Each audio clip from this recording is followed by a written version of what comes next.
You're sitting there wondering, where did that part of me go? The desire, the connection, the spark that used to feel natural, effortless, even exciting. And now it feels quiet, flat, maybe even gone. So you start questioning yourself, your relationship, your body. But what if I told you this isn't a personal failure, it's a hormonal shift? And today you're going to understand exactly what's happening in your body, why your desire has changed, and how to reconnect with that part of yourself in a way that feels safe, supported, and real. Welcome to the Menopause Map Minute. I'm Cynthia Penner, certified menopause coaching specialist and author of the Menopause Map book series. Today is a medical minute where we break down your hormones, your symptoms, and the science behind what you're feeling in a way that finally makes sense.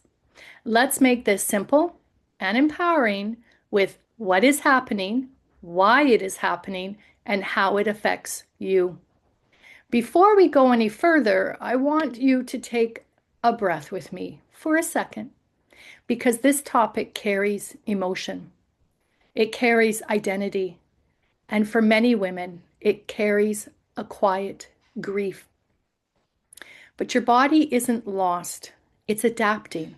So let's walk through this together. So, what is happening? At the core of libido and desire are three key hormones: estrogen, testosterone, and dopamine, your brain's motivation and reward chemical. During perimenopause and postmenopause, all three begin to shift.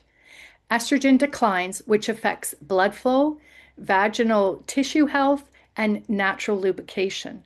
Testosterone, which plays a major role in sexual desire for women, also decreases. And dopamine signaling can become less responsive, meaning things that once felt exciting or pleasurable don't hit the same way. So, what you're experiencing is not just low desire, it's a full body recalibration of your sexual response system. And this is the part that is fascinating. Your body is not shutting down, it's rerouting. Time for a science snapshot. Testosterone in women is often misunderstood. Even though it's labeled a male hormone, women produce it too in the ovaries and adrenal glands. It plays a key role in sexual desire, energy and motivation, confidence and drive. So when testosterone levels decline, it can reduce spontaneous desire and that internal sense of spark. So, why does this shift happen now? Because your body is moving out of its reproductive phase. Hormones that were once prioritized for ovulation, fertility, and reproduction began to down regulate. That includes estrogen and testosterone. At the same time, stress hormones like cortisol can become more dominant, especially if life is full, busy, or overwhelming. And that's pretty much all of us. And here's where things really connect. High cortisol lowers libido. Low estrogen affects comfort and responsiveness. And low testosterone affects desire and initiation. So now your body is dealing with less signal to want intimacy, less physical ease during intimacy, and less emotional bandwidth to even think about it. No wonder it feels different. And just between us, this is where so many women start blaming themselves when really their body is just asking for a new approach. Time for a science snapshot. Dopamine is your brain's anticipation and reward chemical. It's what creates desire, excitement, motivation. Hormonal changes, chronic stress, and even lack of sleep can block dopamine signaling. So it's not just about physical hormones. Your brain's reward system is also being affected. So, how does this affect you? This is where it becomes deeply personal. You may notice less spontaneous desire. needing more time to feel interested or connected, increased sensitivity or discomfort, feeling emotionally disconnected from intimacy, or even questioning your identity as a woman.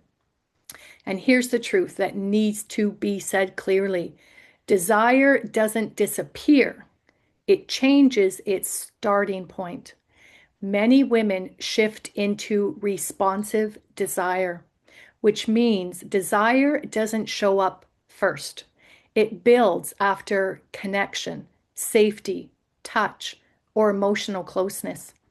Instead of spontaneous desire, and this is where so much confusion happens, because for most of your earlier life, desire likely felt spontaneous. It would just appear, a thought, a feeling, a spark out of nowhere. So when that stops happening, it can feel like something is wrong. But here's the shift. In midlife, your body often says, I need a reason now.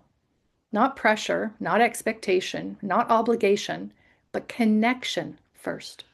Responsive desire means your body warms up after something begins, not before. It might look like a meaningful conversation that makes you feel seen, a hug that lingers a little longer, gentle touch without expectation, feeling emotionally safe and relaxed.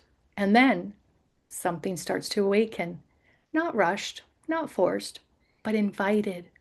And here's the part I want you to really take in. This is not a downgrade, it's a redesign. Your body is shifting from automatic desire to intentional desire, from quick sparks to deeper, slower burning connection. And honestly, there is something really beautiful here, because responsive desire asks for presence. It asks for emotional connection. It asks for you to feel safe in your body again.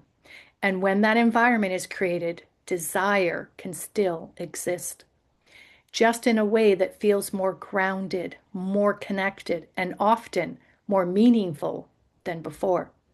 So if you've been waiting to feel in the mood before engaging, you might be waiting for a signal your body doesn't use the same way anymore.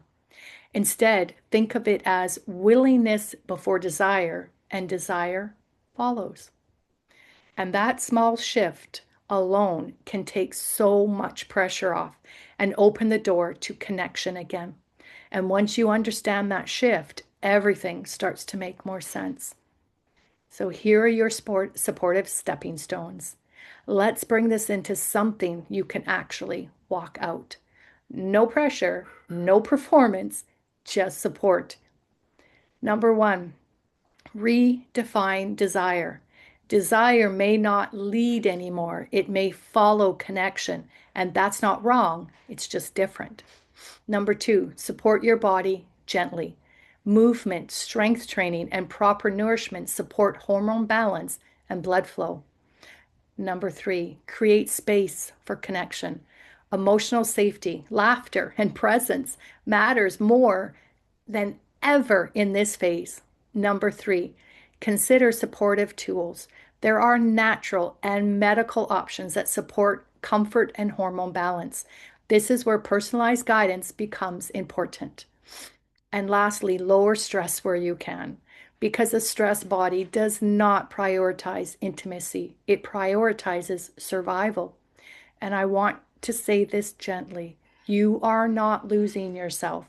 You are being invited to rediscover yourself in a deeper, more intentional way. If this helped you connect the science to your symptoms, explore the resources linked below, like my Hormone Havoc book for deeper guidance on navigating late perimenopause and early postmenopause with clarity and confidence.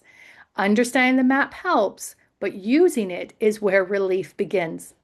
If this episode helped you feel seen and supported, please don't forget to like, comment, and subscribe so you never miss a new Menopause Map Minute. Because understanding yourself inside and out is how you flourish through menopause.